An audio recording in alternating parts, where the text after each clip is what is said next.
All right, what I've got here, so like I said, if you decimate the head, you can send that out to maybe that Sketch Retopo software or send it to Maya. Or if you experiment with a trial of Topo Gun, you can check that out too. You know me, lately my preferences are all ZBrush all the way. All day, every day.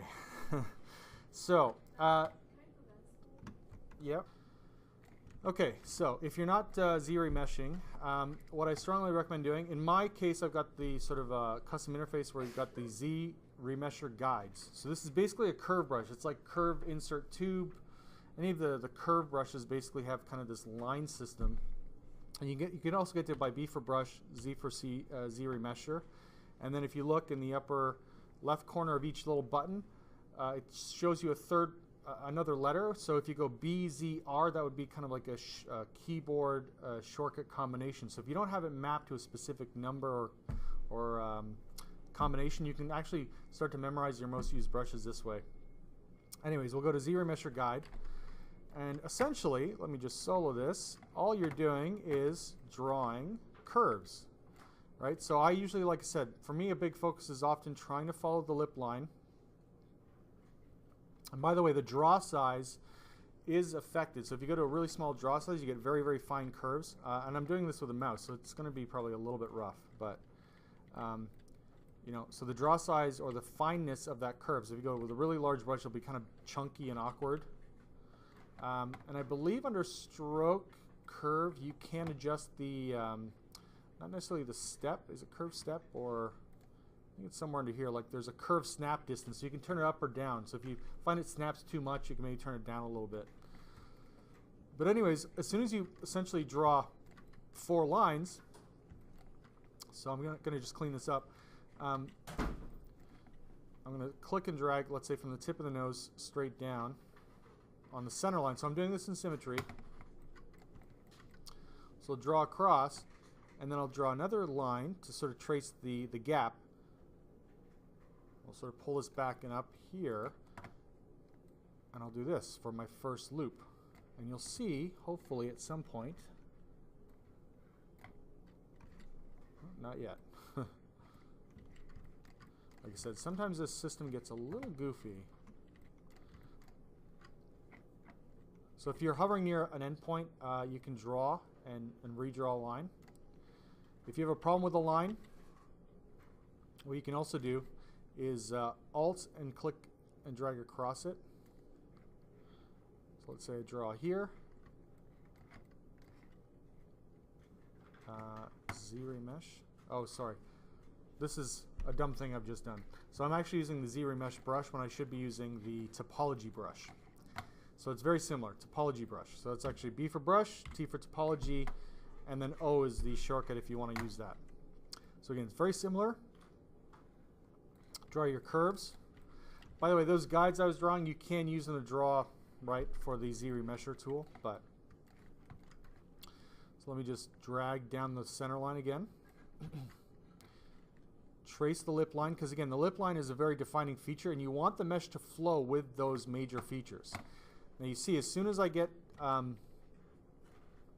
close enough, let me just adjust my draw size. I usually like to leave a little bit of room at the corners, and I can tweak them later. Again, if I'm having problems, I'll try to redraw the line a few times. And I'll adjust my curve snap distance. So the higher it is, the more sensitive it is. The lower it is, the less sensitive it is. So in some cases, I would turn it down. Yeah, it's still acting kind of goofy. Sometimes, too, if you just kind of draw the opposite direction, you'll get a better result. So again, for the corners of the mouth, we can kind of sweep in like this. And essentially, what you're doing is sort of just very quickly mapping out the topology. So I tend to like to go ultra low because it's so much faster to fix a low res mesh. So my target poly count for this is, for me, my general ideal range for a production that fits a lot of different purposes, whether it's TV, film, commercial, video game, is usually 10,000. You guys have a range of between 10 and 20, so you can be a little bit, you know, looser with that. So I would work at 1/4 or 1/16 the resolution, because every time you subdivide it, right, you go up 4 times the poly count. So the next loop is going to be kind of roughly mid-chin to the bottom of the nose. Okay, there is a triangle, 2 triangles in the corner, so you can fix it one of 2 ways. Add a line here. But for me, this would be okay for now, because when it divides, it'll turn those triangles into quads. Now, if you want to clear the excess lines to kind of clean things up a bit for your own sort of visuals, you can Alt-click and drag away from those edges. It'll remove the excess lines. And again, if you hover near a point and drag out, it'll continue that edge loop. Now, usually I find this kind of like loop here, I tend to like to come into the lower eyelid. From the nostrils down in here to the kind of, oops, slipped a bit there. I may want to do this in perspective as well, which might help. So from the lid, sorry, the nostril, let's do that. Pull it down and across like so. Extend this line out and down. And we'll sort of trace these curves out like so. So it's really that simple. And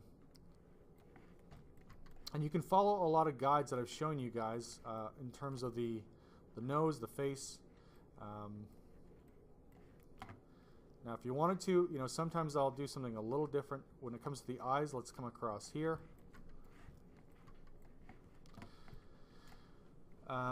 So the lids, again, they're very important. Those 2 shapes really help define the kind of look, the characteristics of the face. I might actually remove that line first. I'm going to very carefully try to trace this line of the lids. And I try to only get the outer edge, and then I would extrude them in by hand later on. You know, whether you decide to use ZBrush or Maya for those final touches, that's fine. I'm just going to cover the basics for now. Usually from the corner of the lids in. This line's got a couple dots on it, so sometimes when I notice it being a little glitchy, I'll just Alt clear it and then draw my new center line. And then again, I probably need to come down from here, so I'm going to just click and drag to come across. Come from this corner, from this corner to this corner, and then from here to here.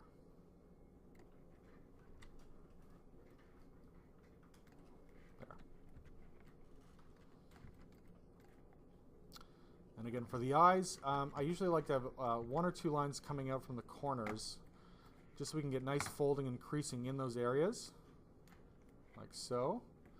And then I also try to match my loops. So I have the same number of loops on the upper and lower lip, same number of loops on the upper and lower eyelid. Okay, so I'll extend this loop up from here. Again, I'll put 2 in the corner so it kind of matches the opposite corner.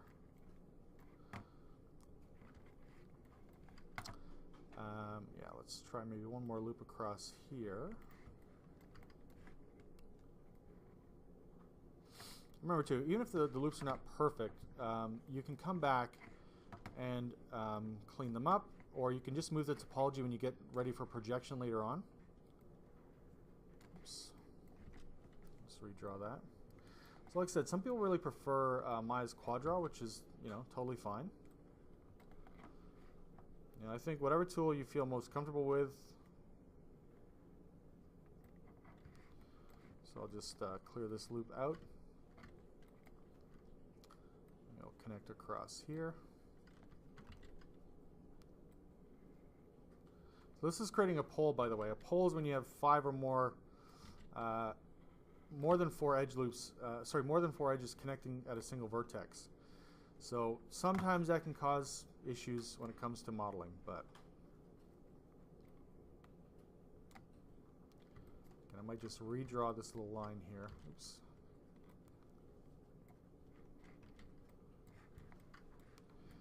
And yeah, sometimes, you know, if I don't quite get a clean line, I may decide, you know, draw from the opposite direction and come across, delete some other section that might be a little bit problematic, and try to reconnect it. And if it's just one poly, it's something else that you can basically try to clean up in Maya, let's say. You know, I find sometimes ZBrush's low poly finishing tools are not the best, but there we go. So a lot of times if I just kind of get enough redrawing done, it'll sort of work itself out. Again, this line seems to have an extra dot on it, so I'm going to delete it, redraw it. You can do it, ZBrush. Maybe not. So like I said, it's a little quirky, you know, it's not perfect, but kind of add a loop here, and then I'll do the same thing to the upper, because like I said, I generally like to try to match loops when I can. So this stuff out and back. And I want the spacing also to kind of, maybe I'll actually cut this a bit. So I should sort of spread this out a little bit better. So I like the spacing. You know, there's going to be a little bit more mesh focus on the face in general, yes, but I want the distribution of edges to be roughly equal, because you don't want a ton of mesh in one area and then virtually no mesh in another area. That can often cause other issues in general.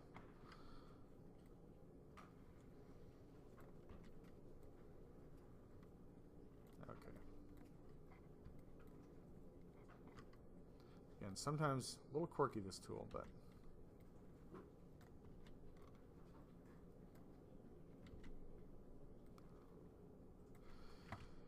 okay, so I'll just remove the excess stuff, Alt-click and drag.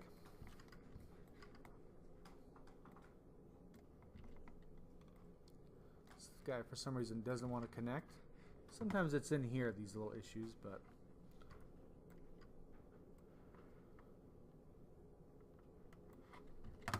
I might, I turn my snapping down. I might want to turn it back up again just so I don't get any weird accidental, there we go. That's a little better.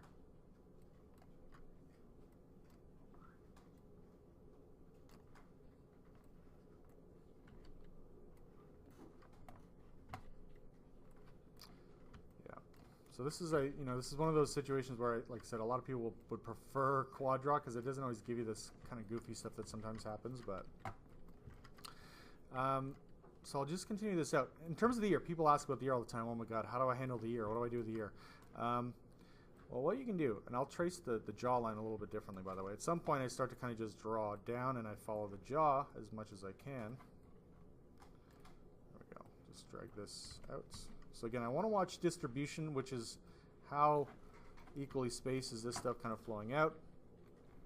You know, again, you've got the sternocleidomastoid, which comes down as well, so you may want to trace that out. So I'll draw this line up, draw across. Let's just zoom in on this a bit. Again, weird little extra bits sometimes pop in there.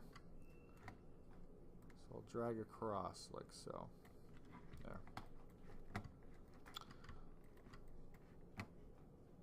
So again, I often do the robin mask. This is this sort of loop around here, and then you can have another loop that kind of extends up and out as well this way. Because this is going to lead into the forehead wrinkles, right? Things of that nature. So we've got to make our quads again.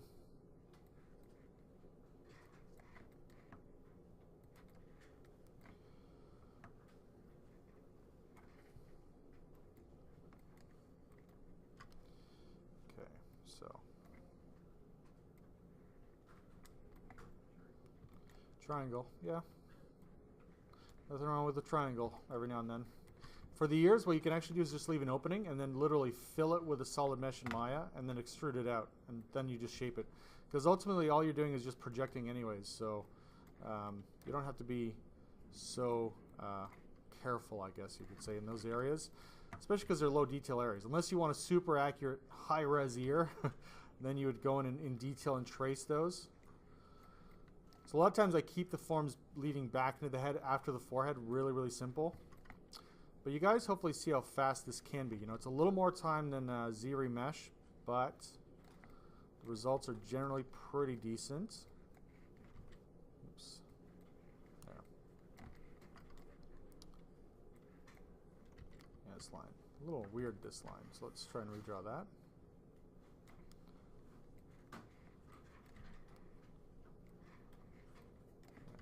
Not sure why it seems to want to keep jumping off a bit, so I'll zoom in. Sometimes to your depth or your view can be a little bit strange as well. So again, if you want to try to follow anatomy, come down, right? Just mark in your anatomical regions, and then we can figure this stuff out as we go, right? Because the mesh should flow with anatomy. And that's kind of one of the ideals of this. By the way, if you want a straighter line or simpler line, just increase your draw size.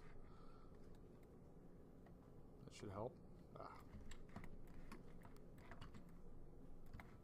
Sorry. Doing this with the mouse too, not always great, but... So I'll come down across like so.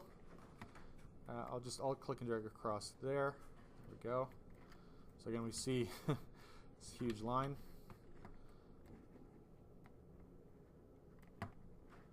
So I'll come in and fix that in a minute.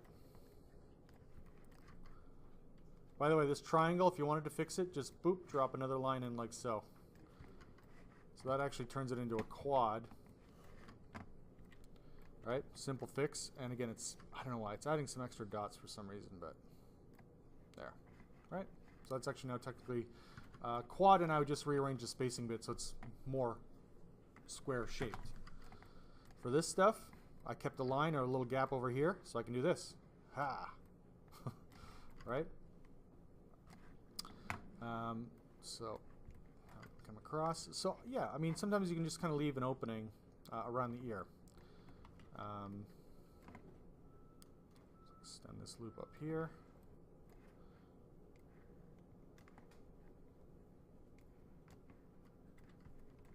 So I'm going to roughly kind of put this in the middle of the ear.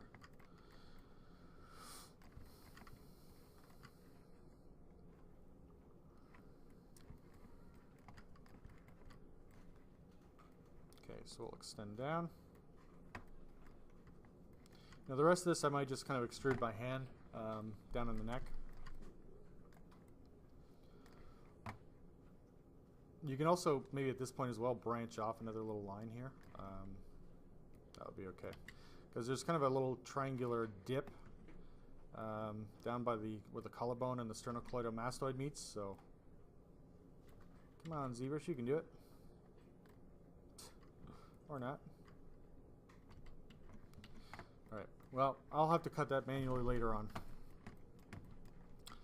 You know, if it bugs out, I don't spend too much time or worry too much about it not kind of doing what I wanted to. The other thing too is at a certain point I like these lines to kind of be a little bit straighter through the head, so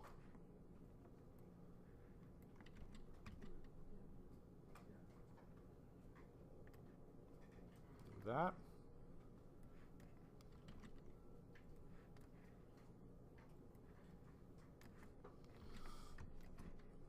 So I'll try to draw through this again. There we go. Yeah, like I said, if it kind of disappears when you connect up somewhere else, then you might want to just draw from the opposite way, and it should connect up okay. So again, eventually I'm just going to kind of have a shape around here that's going to roughly allow me to extrude out that shape. Now, from the back of the head, let's continue on. So let me just redraw that one more time.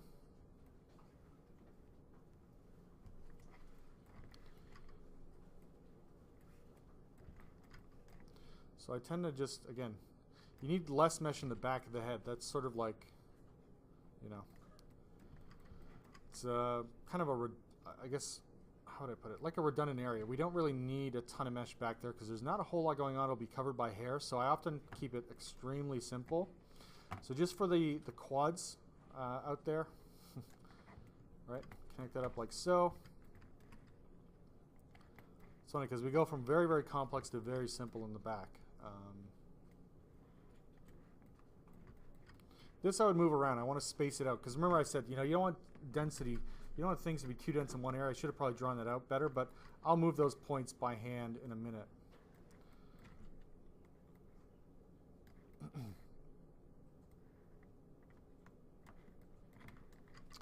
So spacing here. Just come across the base. There we go.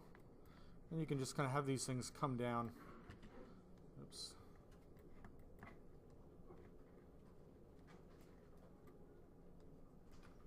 And again, a lot of this stuff I would kind of clean up by hand later on.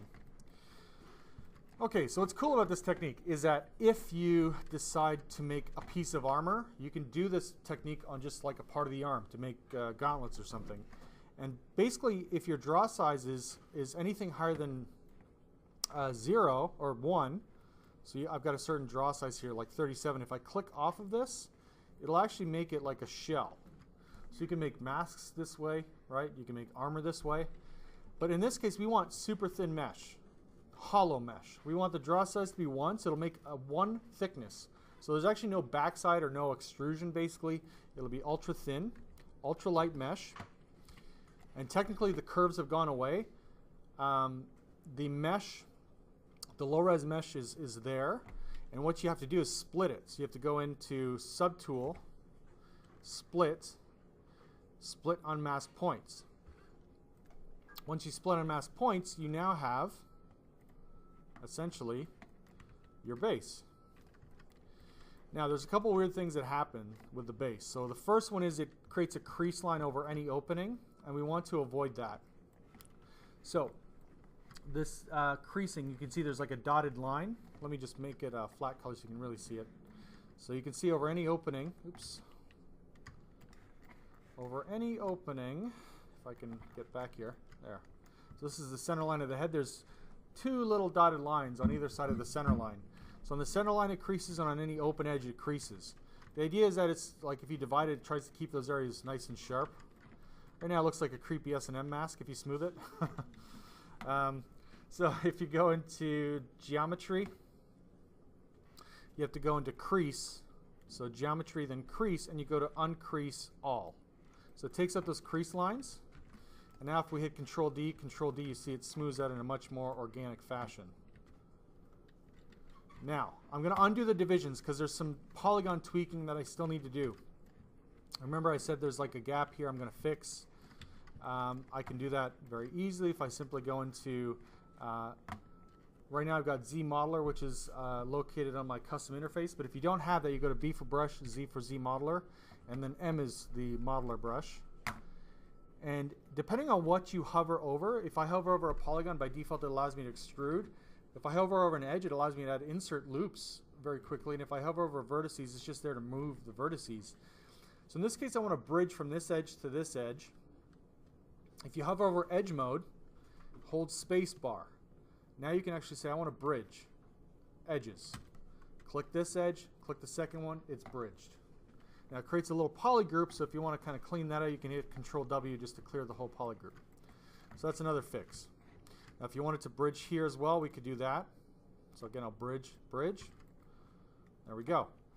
Now remember what I said, these points, the distribution of points is, we want to be a little bit more even. Even though there's not a ton of polys or it may be covered by hair, you never know when a director comes along and says, hey, we got to change a bunch of stuff. So we want to just fix some of our distribution. And right now this poly count is super low. 198 polys, right? Ultra low. Well, let's do some math. Every time you subdivide the mesh or smooth it, right? 198 times 4, that's one division. So one polygon or one quad becomes 4 polygons in its division, right? So that's 792 times 4, 3,000 times 4, 12,000, which is a pretty good range, right? So sometimes I'll get to 12,000 and I'll reduce the mesh in the head manually by merging loops and keeping things clean and taking them out in the like top of the head where it would be hidden, or I'll just keep the loops if I like them. I'll hit Control W again. Some of the stuff at the bottom, you know, I may clean up, I may move or smooth out, but for now I won't worry about it too much. It does look like I'm missing, there's sort of something missing here. So I could put in another loop. So again, if I'm go back to Zmodeler, hover over edge mode. Oops, I'm going to hold spacebar and go to Insert Single Edge Loop. So basically, usually you've got kind of the way Zmodeler works is whatever you hover over is what you're going to affect. When you hit spacebar, the first grouping is the action, the second one is the target, and then there might be a third grouping which is like a modification. So if I go to Insert Single Edge Loop, I'll drop that in. So now I have to hover over a vertex. If you want to be really accurate with this tool as well, hit S for draw size, set it to 1. now you're really going to know exactly what you're hovering over, a polygon, an edge, or a vertex. If I hold spacebar, I want to go stitch. This is basically like target weld. And you see now there's modifiers, right? So I can stitch 2 points, and I could say, let's go to the midpoint. Maybe I want to actually merge in the middle. From this point to this point, and it merges exactly in the middle. Now let's say I want to fix the distribution of edges. I might actually want to move this edge a little bit further up. So I'll hold, while in edge mode, I'll go to move, or you can go to slide, either edge or complete loop. Watch what happens with a complete loop. Slides the whole loop forward. Right? It's kind of magical. In this case, though, I think I'm going to go edge by edge because, again, if I want to have like the brow kind of wrinkle a bit, then I probably want to be able to have some of these edges a little bit closer to the forehead. So I'm going to cluster them a little bit closer here, and then just, again, tweak my spacing back here so I get a little bit more of an even distribution in smoothing terms, right? So again, I want to focus mesh towards the front of the face. By the way, there's move and there's slide, right? So if I hover over vertex now, I can actually go move, which allows me to freely move a point. At least it should. Yeah. Yeah, it should allow me to freely move, yeah. If I freely move a point, I can move it up and out. But if I hold space bar and go to slide, it's going to maintain the tracks. So it's going to follow basically on the tracks that the mesh is already kind of flowing or following on. So I'm going to just fix my distribution this way. So it's sliding along the tracks that the edge create. Yes, question? Isn't there, potential to like get it far away from your Yeah, it can move far away from the mesh, but guess what? I can just project all, and I get the volume and the shape back, right? So that's kind of the key to this, is that I can get back very quickly. You know, by the way, sometimes I'm not crazy about the loops that I make. Sometimes I decide to make cuts and stuff, but if you divide it once and take a look at the mesh, you know, maybe it's okay. I do have this kind of rather uncomfortable diamond shape that's happening here, so you know, if I were to try to fix it, maybe I would stitch this together. So I'd say, oh, you know, maybe I'll go stitch this point to this point, and it's going right to the middle. Maybe I want to slide now, just to redistribute these points a bit. Slide this out a bit. All right, so I can now kind of tweak that a little bit. So there is a point there, so you know, sometimes there's you want to actually go in and make adjustments. All right, so I'll just tweak things ever so slightly. Just adjusting distribution, right? Because I'm thinking about how it smooths. I don't want, when you have edges too close together as well and you subdivide or smooth, it can actually create an unusual creasing. And so sometimes when you see that in your mesh, it's because you've got too much mesh clustered together where it shouldn't be. And it creates kind of like a weird wrinkle or crease. Okay, so just going to fix my distribution just a little bit. There we go. And if you want, while things are nice and simple, you can hold Control-Shift, which gets you to select rectangle. I personally prefer the select lasso, which I've mapped to number 9 on my keyboard. You can get to that by B for brush, S for select, and select lasso is the first one here under L. So what you can do is actually set up polygroups, let's say, for the eye area when you want to animate or make blend shapes. Select that, the Robin Hood mask, or the Robin mask. Select that, let's say, for the mouth. So it's so much easier, right, to work with so few polys because you can really get a lot of control really, really quickly. Now let's say I isolate the face. I want to isolate just the nostrils because this will come into play in a minute. So that's a new polygroup. Okay, so again, I'm not crazy about how I did this area. If you need to follow a guide or want to follow a guide, by all means do so. I've got a Pinterest you can go check out.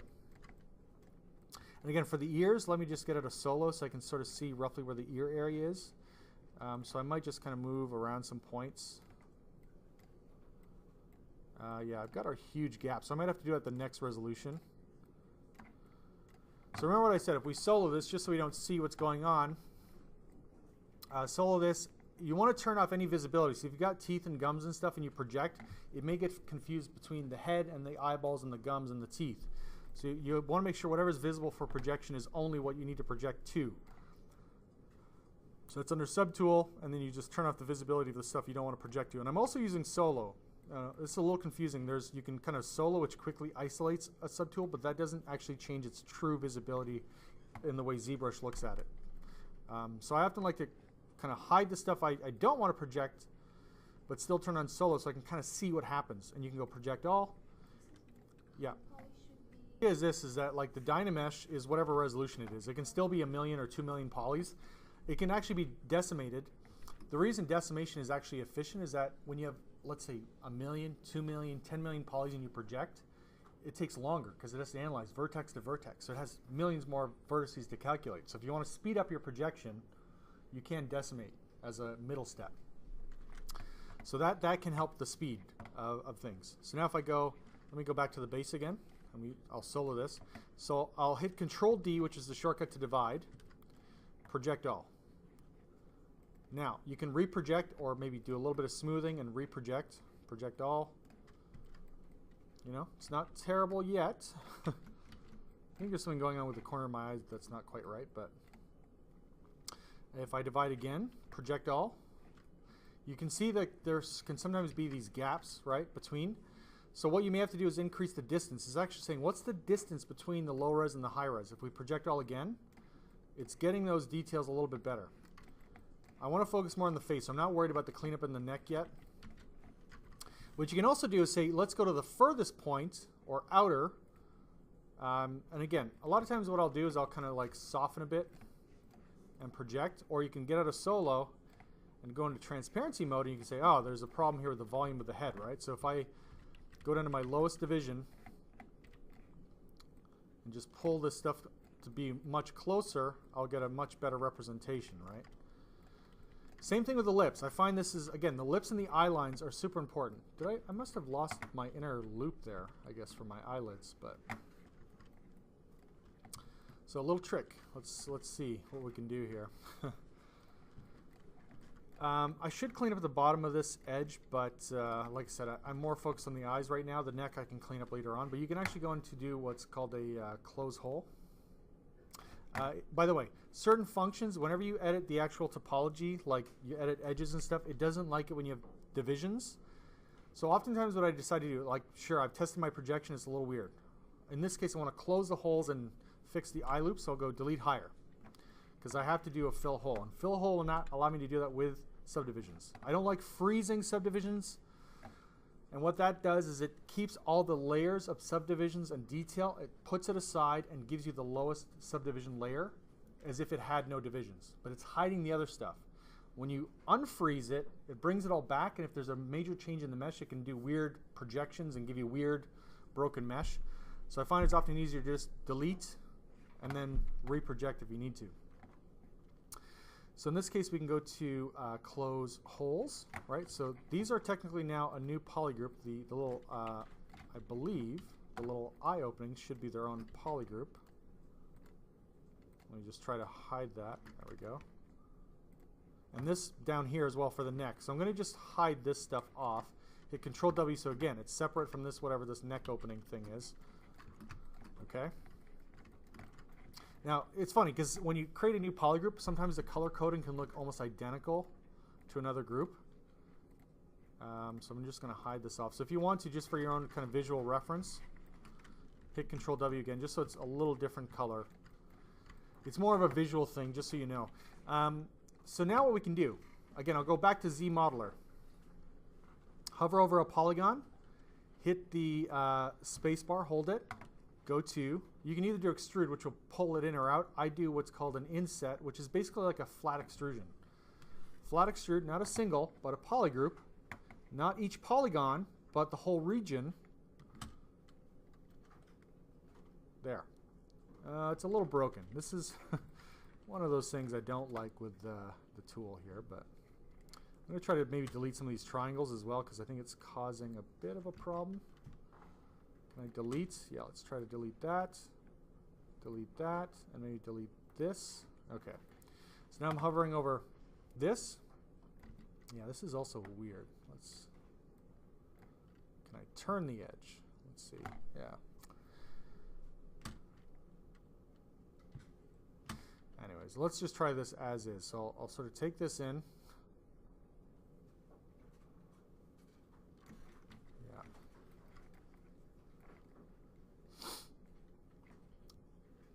Yeah, this might be a case where I'd actually prefer to do this in Maya, because I think Again, ZBrush's kind of low poly editing tools are not great, but I'll just do a basic.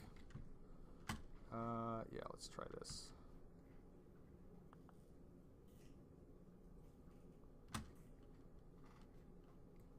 I'll extrude this in, and then I'm going to just target weld or do a stitch just to clean this up a bit. So target weld that point to that point, this point to this point, that point to that point, this one to this one. There, just so I have a cleaner border. A little more work than I wanted to do, but that's okay. So now I'll take this, hovering over polygon, I can go to scale. Not a single poly, but a polygroup. And I can do it towards the mesh center. Scale it, oops. It's going to scale weird, so I'll leave it for now. But I will actually now try to isolate. So I'll hide this polygroup. Yeah, let's try to hide it. Again, ZBrush gets a little weird with low poly stuff sometimes, so let's see. So yeah, that extruded area should be, let me just isolate this. I'm going to hide this off. So again, you can do this in Maya, like I said, basically just through mesh editing. I'll just make sure this is another polygroup so we can really clearly see it.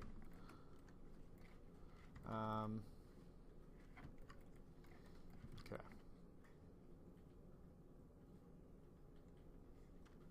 So I'll go and I'll see if I can just delete the faces actually instead. Delete, delete, delete. There we go. So I'll just delete these out. Now we'll get out a solo. And now what I would do is basically just use, you can use a regular move brush or the move brush that's inside. So I want to just get those points back to where they should belong, to the edge of that eyelid. So I'm going to do it first in a front view, and then I want to kind of check it in profile as well. Now again, the beautiful thing about this, if you, all right, you've got clean loops here. Well, if I go back to Zmodeler, hover over edge mode, go to insert single loop, you can add another loop there for your eyelid fold. You can add another loop here if you need for your nose or whatever. Again, I don't quite like what's going on with the turn here, but that's not a big deal. For this area, for the nostrils, I would probably do an inset as well. So I'll take this inset polygroup, inset region, inset this. That's going to give me the nostril crease. And if I want the opening of the nostril, I will isolate these polys. And I will do inset polygon, single poly, inset each poly. Then we do an extrude. Up.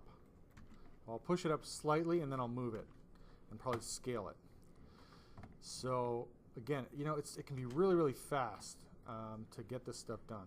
So, by the way, if you're seeing the backside of the poly disappears, I do have a double-sided switch in here that you can turn on. So yeah, let me just try to move some of this stuff. And if you don't have this interface, you can just go into display properties and go and turn on double-sided there. Okay. This is all very rough, by the way, so keep that in mind. It's just so I do want to, you know, kind of work on the placement of a lot of this stuff. Got Michael Jackson nose going on right now. So I'll just pull this stuff more into where it should be positioned, basically. By the way, if you hold Alt, the polygons will move out in the direction that they're already facing. So, you know, this is a good kind of quick way, like I said, to kind of get started in your topology. Keep it ultra low, ultra simple. Lip shape is also very important. I don't have enough mesh to get the shape yet, but when I hit Control D, now I want to make sure that shape is very defined and it follows and flows with the lip line. And I want them to get fairly close, right? They usually get quite close in here. Actually, these loops will turn inwards inside the mouth. The lip actually doesn't come to a sharp point. It will, like I said, it turns. So I'm holding Alt now to pull this out, maybe just regular move to move it down, getting the lip shape. Sometimes I will delete this entire interior area and then just extrude it back in to get nice clean circular loops, just like I did around the eyelid. Okay, so we'll go back to Subtool and Project All. So Project All, take a look. Not too shabby, right? So by working lower, it's faster, more efficient, cleaner. It's way easier to fix one mistake in one loop area than it is in dozens of loops, right? And even this, right, as a low-res game mesh, so now you actually have the ability to say, hey, game companies, I can do low-res mesh. If you go up another couple divisions, project. Now the ears are not done, keep in mind. So yeah, let me go back to that for a second. So it looks like this area. If I step up, project, and let's turn off solo. So this is my next division. Remember what I said about divisions, right? I step up, and then when I need something, I kind of grab it. So I'm going to treat this new 1000 poly mesh as my new base. Control Shift, click and drag. Isolate roughly these polys, and I'll Control Shift Alt to subtract. So what am I going to do? I'll show you guys in a second. By the way, I should turn off perspective in this case, because if I'm hiding and unhiding stuff, I might be unhiding stuff I don't want. Because of the perspective, it's going through the back. So I kind of want to just isolate this area roughly. And what am I going to do? Well, I'll show you guys in a second. Another one of my cheap tricks. So I'm going to just roughly shape the opening, the placement of this stuff here. I hope you guys see where I'm going to go with this. Right? Get the bottom lobe shape, the back of the ear shape. Get that roughly in position. Oops. Sorry, I'm kind of alt-clicked on the wrong mesh here. So again, just shape it. Get in the right position. Hit Control W. Unhide the rest of the mesh. Solo. BZM, which is your Zmodeler keyboard shortcut combination. Let's do this. Let's do a extrude polygroup. Ta-da! You now have ear. Now you can try to move it. I probably would more likely move, yeah, let's do polygroup all, move. It's doing it aligning to the normal. I may try to align to axis, but I don't know. I find like just a regular move brush will probably cut it in this case, so let's get it to solo. So I first focus on the profile. Oops, I'll make sure. By the way, if you want to just isolate, you can just isolate by polygroup and say, okay, this is like the outer plane of the ear, right? And then focus on that sort of shape, like so, from sort of a top-bottom view and maybe a side view. So lots of ways to work with it. And again, we're using the original mesh as like a template. It's our guide to get those shapes and volumes back the right way. Okay? So that's why I like this transparency mode a lot. Again, I think about this as the front plane or the outermost plane of the ear. I want to match it because I'll get better projection when I match the surfaces closer together. Okay. Again, you may want to switch to a smaller move brush if that helps. Yeah, let's see. What's that corner doing? It's getting kind of funky. Is this like a better way than just like masking and polygrouping and series meshing? Well, look, it's more controlled, right? That's kind of the, I guess, the point I'm getting across here. I'm not sure what I'm doing with this thing yet. Oh, there we go. Okay, good. So now if we unhide a bit, right? We still have this thickness back here. Now I can move these other points out from here, okay? So I'll just smooth this out a bit to give me better spacing if I want. And check this out. Let's go into BZM again. Hover over edge loop. Am I in insert? Insert loop. Insert loop. And then I'll just use the regular move brush. Hold Alt, pull it back. Now you got the thickness of your ear. You got the behind shape of the ear. So again, we want to maybe isolate this. So I'll just try to hide off the head. Yeah, just be careful. Sometimes the hide and unhide options get a little goofy. So I just want to really match that stuff up. Because again, there's kind of a thickness to that ear. So I want to get that kind of thickness of the earlobe. Watch the distribution. And you can smooth out in areas where maybe it doesn't kind of look quite right, or maybe you need to average some things out a bit. So pull that out. So that's, again, it's just sort of a quick, cheap solution to this. If you want to get detail inside the ear, well, we can take that group, or let me unhide everything again. BZM for the Zmodeler. Inset, Polygroup, Inset region. Boom. Now you got the inner shape as well. Okay, so let me just solo that so you guys can see that. And I can just sort of smooth some of this back.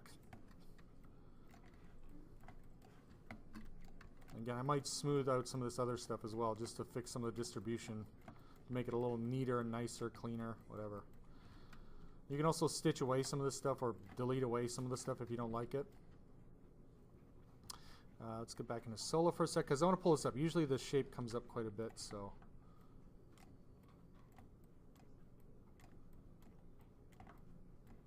Sort of just roughly track the interior shapes.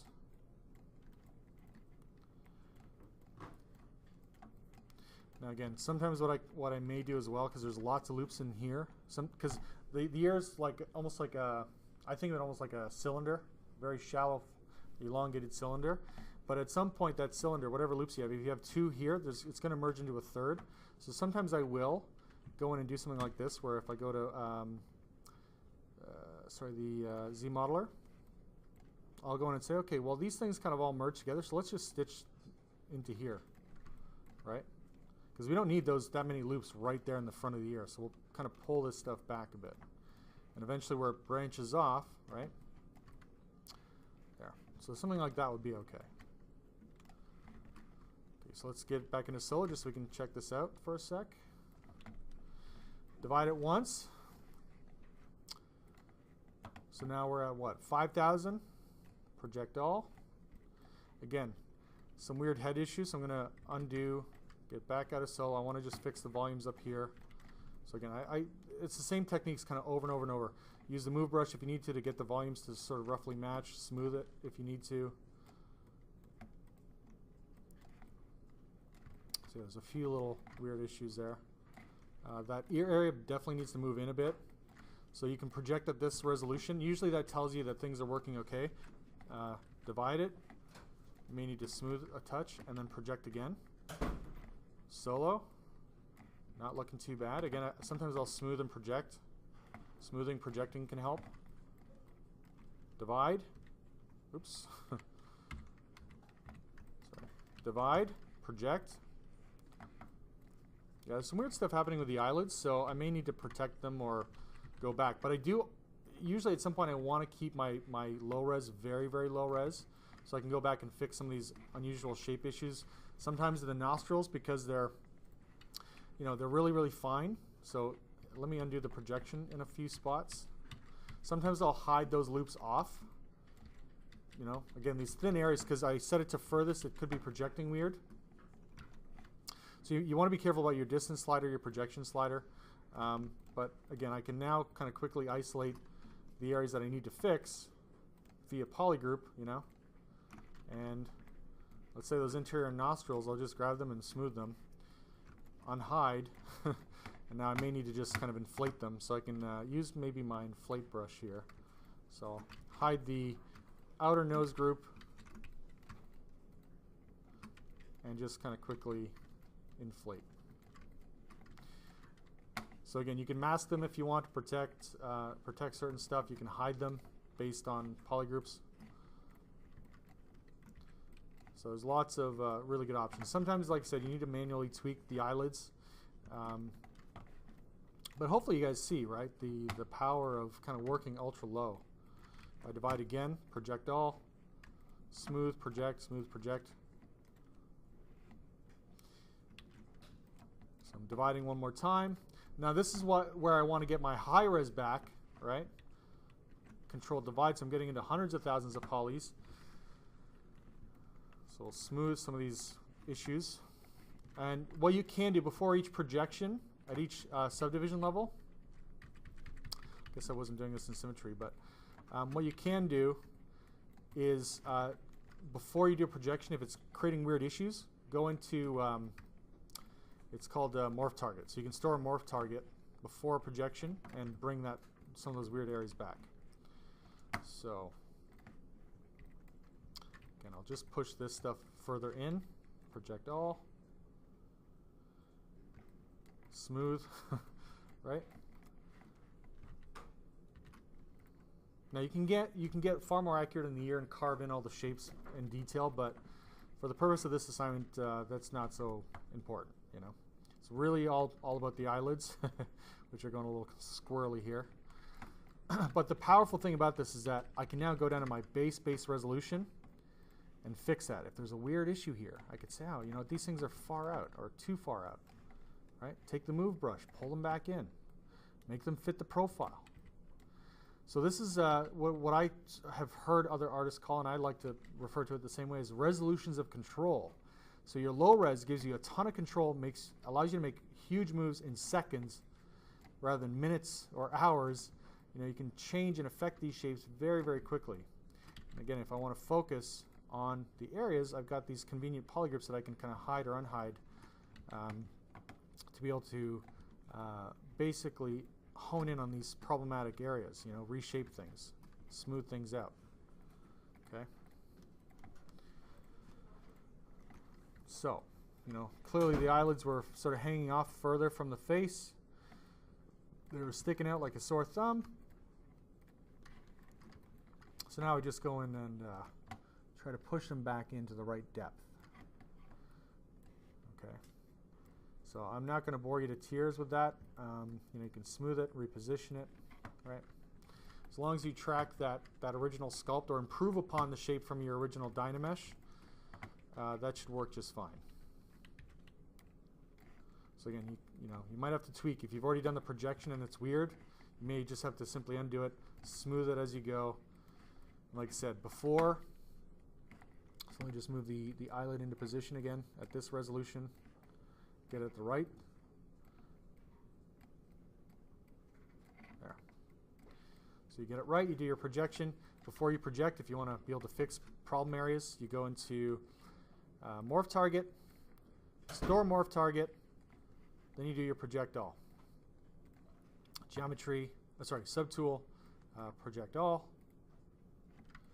Let's solo, right? So if something goes weird, let's say in the eye area a bit, B for brush, M for morph, and you can morph back the shape in certain areas. Right? If the nostrils went weird, morph them back to a cleaner shape. You're morphing to the snap. It's basically when Morph Target is saying, let's create a snapshot of the model.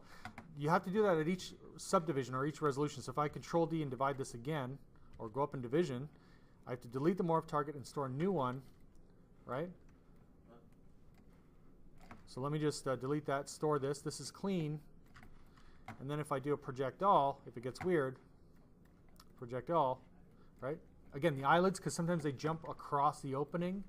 Sometimes they don't quite get what to do. Instead of just smoothing it and reshaping, B for brush, M for morph. And then we can just morph those back to a more correct position. Now that may mean you have to do a touch-up sculpt. Sure, but minor. It's minor compared to the work that you would have to do otherwise. You know, for the ears, if they're looking a little rough, I might, again, just smooth them, reshape them a bit, divide again. And let's just smooth this out. So in this case, you see I have my old projection, which was really bad when I divided or went up in divisions. So what I would do, instead of having to rework it, go to my subdivision levels, delete higher, and redivide. Go back to morph, delete and store the morph at this subdivision level, reproject. It's oftentimes quicker to just do it that way than, so project all. Again, if you're getting weird distance issues, if it's going across the gaps, you can mask areas from projection like the nostrils, the corners of the eyes. You can adjust your distances down a bit because the major shapes are there. So the default is 0.02, so I can dial that down, and I should have way less issues in the nostrils. And if I still have issues in the nostrils, well, B for brush, M for morph, and then just morph that nostril area back to a cleaner state, right? And again, you can also just do touch-up sculpting by smoothing, adjusting, right? So there's nothing wrong. Any of those techniques would work perfectly fine. You know, sometimes I go back down to the lowest division, smooth and project again, and that'll fix things.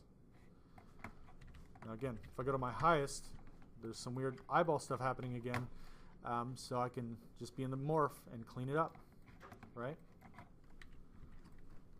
So hopefully you guys get a sense of how fast it is to work. Now you can roughly do the same thing with my quad draw, right? Quad draw gets you there in maybe the same amount of time, maybe a little less, maybe a little more.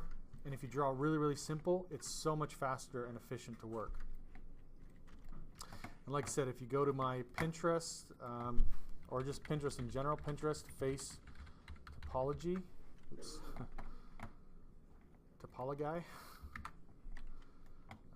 topology, you'll be able to find a ton of stuff that's really, really good. And I often like to look at the simplest mesh because it's the easiest guideline to follow. Almost looks like one of my former students. Right, so something like this. You know, I personally prefer something like this. Like I said, 3 to 4 nice big loops, circular loops that emanate out from the eyeball. Right, I usually have 1 or 2 loops. I don't like the way the loops come into the mouth, so that's. But again, I think there's many ways to do the face topology, but generally speaking, having good circular loops that come out from the mouth, 3 loops at least, 3 loops out from the eyes, the eyelids, those are good techniques. This one, you see how well it follows the anatomy. So a lot of times for the nasal labial fold, that's the top of the nostril coming down in to the mid-chin, which is roughly what I have here, edge loop, right? Nostril, edge loop kind of comes out here, down into mid-chin. And it all came from that super simple low res. I must have done something weird with this loop here, this purple loop in around the nose and the mouth. That's a bit odd, but anyways, easy to fix some of this stuff too, right? So